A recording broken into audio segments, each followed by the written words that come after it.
It's the biggest election of 2025, and what is at stake is very, very clear.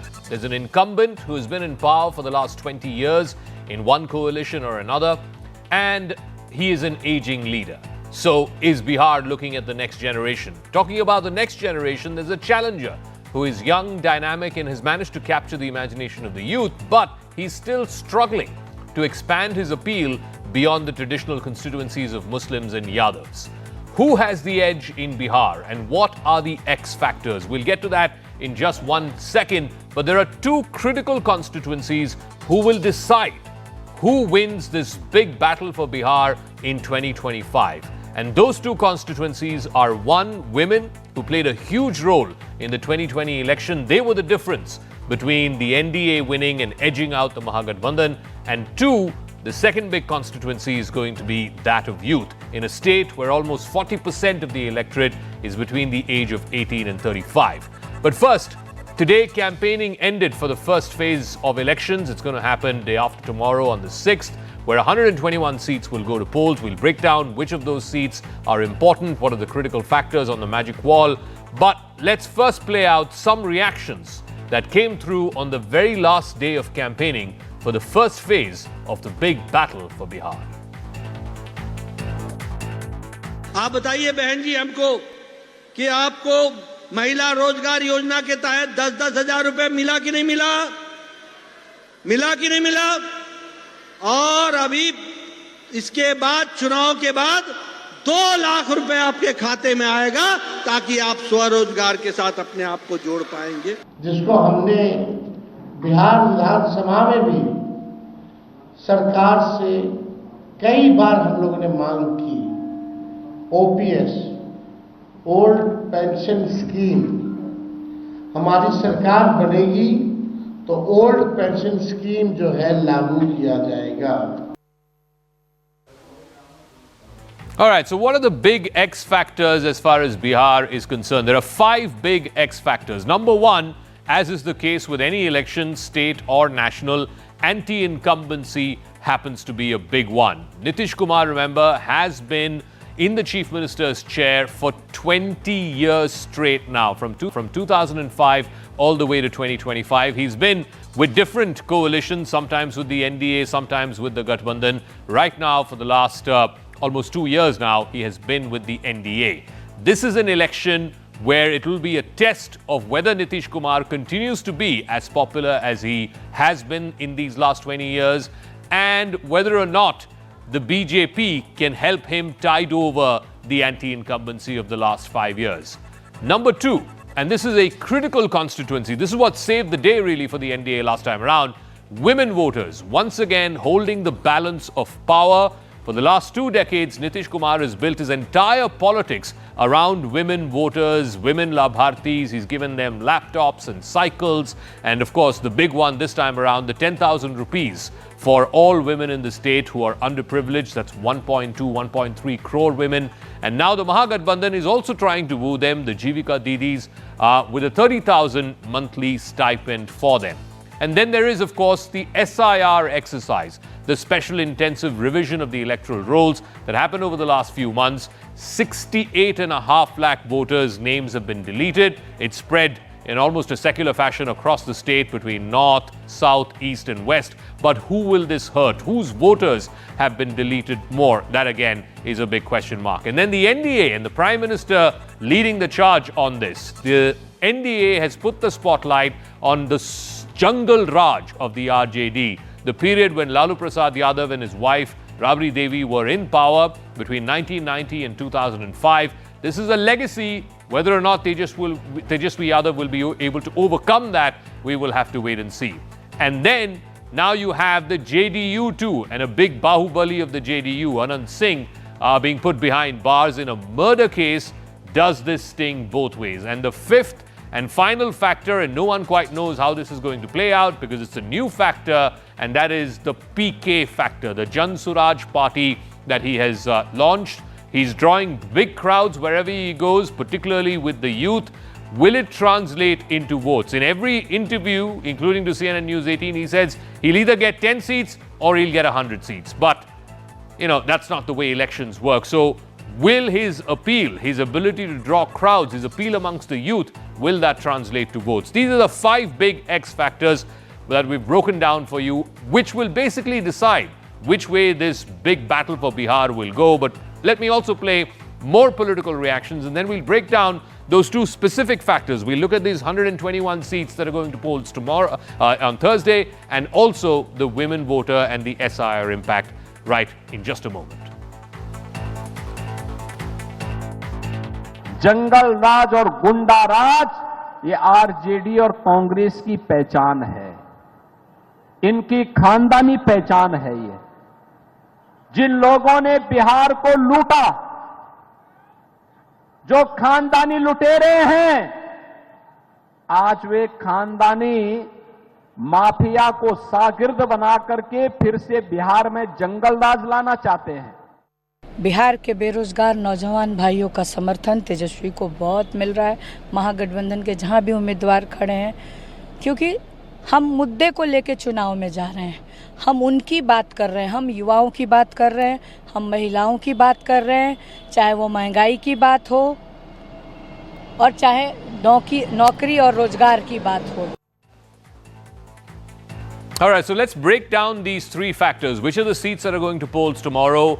The women factor, and of course the SIR, if it will have any impact at all in the state of Bihar. Here's the magic wall, the most explanatory tool, data tool that you will find on television. Let's first look at the phase 1 seats. Now, it's interesting, it's different from last time around. There's no geographical divide. Last time around, the first phase was the southern seats, the second phase was the central seats, and the third phase was the northern seats. This time around, it's a mix. So you have sort of seats that are there in the central part of Bihar. Essentially, you're looking at seats that are starting off from this southern side. You have the Buxar, Bhojpur belt.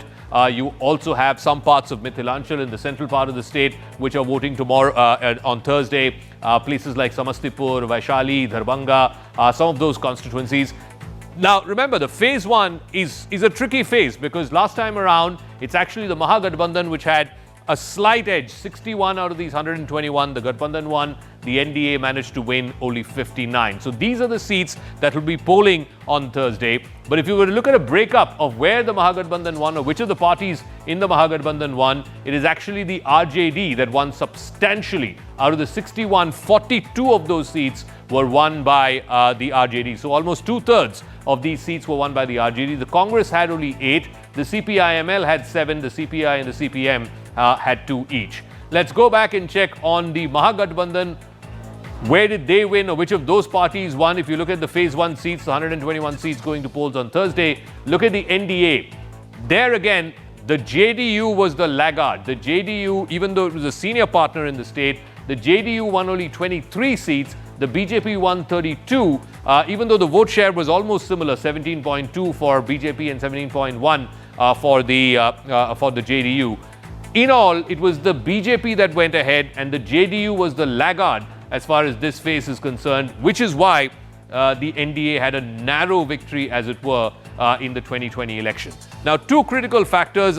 We mentioned that X factor there on our 3D graphics as well, but let's just break this down. Women voters, they were the critical difference last time around between the NDA and the MGB. In fact, in the entire state, across the state, all 243 constituencies, women led men by almost 5 percentage points. More women voted than men by 5 percentage points across the state. But we looked at what about those constituencies where women were decisive by more than 10%, which means for every 10 men, there were 11 women voting. There, if you look at it, again, it's spread largely in the northern part of the state. Some of these seats go to polls tomorrow in the Mithilanchal region, in the western region. Also, a lot of seats in Simanchal, which of course go to polls in the second phase, which is on the 11th. But out of these 71 seats, look at this, the NDA had a more than 2:1 lead. 46 of those 71 seats were won by the NDA, the Mahagatbandhan managing to win just 20 seats, which is why I keep saying women are going to be one of the decisive factors in this election, simply because they are also caste agnostic. They are not divided as Yadav women vote only for Yadavs, or Muslim women only vote for the Gathbandhan, or Hindu upper caste women only vote for the NDA. They do not vote on the basis of caste lines. much like men do. So the women voter was the critical difference that happened in the last election in 2020. This election, another critical factor, which at least the opposition claims is going to be a critical one. They made a lot of noise around it, especially in the run-up to the campaigning happening, and that is the special intensive revision that the Election Commission undertook of electoral rolls. There again, there are about 106 constituencies, almost half the state, where this SIR exercise was critical. Remember, the total number of people who've been deleted from the rolls is close to about 68.5, 69 lakhs. That's about 7% of the total electors, which is 7.4 crores. Out of that, in these 106 constituencies, again, it's spread across various regions. There are seats in Simanchal, there are seats in some parts of Mithilanchal, there are a lot of seats in the northwestern part of Bihar as well, where the average deletions were in excess of the 7%, which is the state average. 7% is the total number of deletions across the state. These are the 106 constituencies where there was more than state average, 8%, 9%, 10% or more in these 106 constituencies where the SIR impact will be felt. So these two critical factors, having laid this out on the table, let's go out and ask our experts on what this means for both the main coalitions, the NDA, which is the ruling coalition, and of course the Mahagatbandhan or the India Alliance. Rajat Sethi is joining us, political analyst. Rashid Kidwai, senior journalist, also joining us. Rajat, let me start with you first. The two factors that I outlined, women voters, which swung it for the NDA last time around, and the second one, the SIR impact. Which way do you think both of this will play out in 2025? So Zaka, SIR is a non-issue primarily because anybody who's voting is not getting impacted by SIR, because by the very nature that he has his vote and he or she is going out and voting, that SIR doesn't register into his or her psyche at all. So I don't see ab initio SIR being an issue. But the big, broad brush on this electoral canvas that has been painted by the NDA is the cash transfer. 10,000 rupees of cash transfer is a very big amount. I mean, I'm hearing families, they say that ladki ka ghar mein tilak ho jata hai 10,000 rupees mein. You can get your daughter married also in amounts which are 10,000 amount. It might appear a big amount. It might appear a small amount from Delhi circles and from other circles. But from a Bihar standpoint, this is a major sort of an intervention that the government has done. It is going to have a cross-caste impact, and therefore this is a very big broad brush stroke on the canvas. And see, I don't expect, say, the Yadav women to come out and vote en masse for NDA, but even a chipping away of 1 or 2% here and there is good enough to consolidate the woman lead that NDA historically has had over the previous elections also. That lead has always been 3 to 5%, and if 2 more % gets added to it, you will start seeing surprising results similar to the scale of Maharashtra. Okay. There was intense caste battle that was happening in that state because of reservation demand, OBC, Maratha reservation. Everybody started deep diving into those caste issues. But look at the end result. The end result came out as if there was nothing, none of these micro analysis that analysts like us were trying to do, because that broad brush overtook every other narrative that was there. No, which is why I said women are a caste agnostic vote bank. You're absolutely. So this is why I'm saying this is such a encompassing factor that it takes care of certain anti-incumbency which might be built in, or certain wrong ticket distribution which might go here and there. Otherwise, NDA, I believe, has done a decent job in terms of balancing out various Dalits, Mahadalits, and keep it in mind that the Mahadalit vote is the only vote which can swing a little bit here and there, and if it goes into the NDA favor, you will see surprising results going into the NDA. So Rashid Kidwai, so we've seen this in Maharashtra with Ladki Behan, we saw this in Madhya Pradesh with Ladli Behan. Everywhere, even in opposition ruled states, Congress won a large part in large part in Karnataka because of the Mahalakshmi scheme. In Telangana, the same thing, free bus rides for women and so on and so forth. Now, this seems to be a game changer across states. The NDA clearly had a lead on this, not just with the 10,000 rupee, but Nitish Kumar's sort of claim to fame in 2010, when the first re-election that he won was because he was giving cycles to high school girls. Today, those high school girls are voters. They're in their middle age, right? And they remember these things. So my point is, when Tejashwi Yadav at the fag end of campaigning comes and says, oh, we'll also give 30,000 rupees to Jivika Didis, forget about the math of it, whether the economics adds up or not. The fact still remains that there is one, which is the coalition that the women constituency trusts more, which is the coalition that has delivered, and therefore you tend to buy their promises a little more. That is one factor. And the second factor is, as I explained, just 5 years ago, the women vote was the critical difference. In 71 constituencies, there was one extra woman voter for every 10 male voters. And that's what clinched it essentially for the NDA. So, Zaka, we have had, mixed kind of thing about when we talk about this populist schemes making an impact. You look at YSR Congress in Andhra. You look at Naveen Patnaik, a lot of populist schemes in Odisha. You see Ashok Gehlot in Rajasthan. So it didn't work. But in many cases that you are citing, of course, it worked. So it depends upon the trust value, whether Mr. Nitish Kumar is in a position to get another term. Remember, he's old, he's aging, age is not in his side. A lot of things are being talked about. So if the voter disregards all these factors and vote for that coalition, then of course the BJP NDA will be in. But I think there are a lot of challenges. We are actually simplifying it, in the sense that we think that the women would always be, moved by this 10,000 extra rupees that they're getting. Women are, they are thinking entities. They have a political view, and in many places they have they are youth. They are looking for job. They have aspirations. So Jan Swaraj is an option. Tejashwi is an option, and of course the NDA BJP is an option. To look at the woman as a kind of composite vote bank or a vote block, I think we are reading too much into it. So I want to come to that second constituency, the youth vote, as it were, because there are multiple sort of claimants to the youth vote, multiple people who are trying to appeal to the youth vote.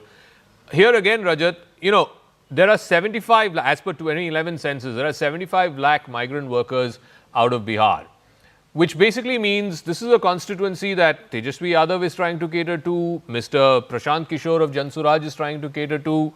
Ultimately, there is a problem of migration from Bihar. As Prashant Kishore says, if there is, jobs in Bihar, why would people migrate? People will not migrate if there are jobs in Bihar. Has the NDA, not delivered sufficiently on the question of jobs to young people? And Nitish Kumar has been, like I said, in power for the last 20 years, either in this coalition or that coalition. Is this his Achilles heel? See, in order for any election for that matter, when you have to come out and say that this is a core issue and I will, rally and compound my attacks on the government in a way that the government will look for answers and will not be able to answer. Had you built that narrative, had you built the momentum around that core issue, then we would have seen similar sort of feedback from the ground, etc. See, the overall election is largely flat. The kind of anti-incumbency issues, including the issues of not creating enough industries in the state, was not created to a level. Instead, the NDA, look at what NDA has been doing. They have been, doing a cut, copy, paste of similar issues and bringing it to the current election cycle and still being able to successfully launch an attack and corner the government, so much so that very well knowing that Tejashwi will be attacked on this issue. Now Congress is facing that I don't have anything to do with Jungle Raj and I'm still getting pulled into that narrative. They are not able to come out of it. Tejashwi doesn't have an answer. He cannot look eye and eye in the camera and come out and conclusively say that either his family has to be attributed to the Jungle Raj or not, or what is his response. So this issue or this lack of communication and narrative building, that they could have launched a scathing attack on the sitting government. They have lost this opportunity yet again. And I believe going forward also, if they do not address the elephant in the room, Tejashwi will not be able to come out of that mold. He cannot, just sit on a very, very, vocal Yadav and a Muslim vote and try and say that this combination alone is going to instill confidence among the EBCs and the Mahadalits and the Dalits to be able to pave him over from the No, I think that's a great point. I mean, it's a bit like what Akhilesh tried to do, and I guess with some relative success in the Lok Sabha election 2024, expand beyond MY and become this PD. He came up with this coinage of PDA. Whether Tejashwi can do the same in Bihar, we'll wait and see. But Rashid, the other problem for the opposition was the issues that they picked up in the run-up to this election, in which they made a huge song and dance about, SIR, vote chori, they themselves are not talking about as much now. They have now pivoted to young people, jobs, even crime. You know, I heard an opposition leader the other day talking about rising crime graph in Bihar and so on and so forth. Did they pick the wrong issues in the run-up to this election? Not really. I think, Zaka, we must look at that SIR issue, that denial of voting rights to a large number of people who, in fact, going by electoral rolls, had voted in the Lok Sabha election of 2024 was actually a matter of grave concern for every citizen. It's about democratic participation or denial of democratic participation. So I think opposition has done enough to rake up that, and it is for a large number of thinking people who are not politically aligned to ponder over it and decide. It may not be a turning point, but it's just like saying that the farmer society is not an issue. A farmer society is a major issue, and it deals with a lot of sensitivity that political parties and leaders need to display. So I think opposition has done enough. Whether it will translate into votes or not, one can say that denial of or removal of some so many lakh of voters would, of course, is a disadvantage to Mahagatbandhan, because many of these voters are poorest of the poor who have not been included. So therefore, but that doesn't mean the opposition has picked a wrong issue. Okay, I think time will tell. We'll see. We'll see on the 14th. We will know which of these two issues had resonance or did not have resonance on the ground in Bihar. Thank you very much, Rashid Gidwai and Rajat Sethi, for joining us. They'll of course be with us through the course of this election, fag end of this election campaign. Voting first phase is on Thursday on the 6th, 121 constituencies then. And then, of course, on the 11th, the 122 constituencies. We'll have an exit poll this time starting 6 p.m. on the 11th. It's the News 18 Mega Bihar exit poll. We'll have our coverage at 6 p.m. on the 11th, so do join us for that.